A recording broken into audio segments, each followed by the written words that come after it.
کہانی خود غرض دوست۔ ایک دفعہ کا ذکر ہے کہ ایک گاؤں میں دو گہرے دوست رہتے تھے۔ وہ ایک دور کے قصبے میں نوکری کے لیے جانا چاہتے تھے۔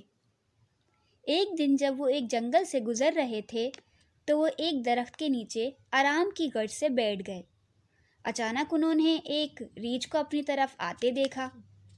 دونوں میں سے ایک دوست درخت پر چڑھ گیا لیکن دوسرا نہ چڑھ سکا۔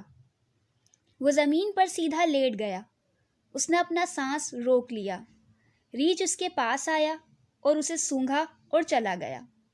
خود غرض دوست درخت سے نیچے اترا اور اسے پوچھنے لگا، ریچھ نے تمہارے کان میں کیا کہا؟ دوست نے جواب دیا، اس نے مجھے بتایا کہ خود غرض دوست پر بھروسہ مت کرو۔ اس کے بعد اس نے خود غرض دوست کو چھوڑا اور اپنے راستے پر چلا گیا۔ اخلاقی سبق: دوست وہ جو مصیبت میں کام آئے۔ مطلبی دوستوں سے ہوشیار رہو۔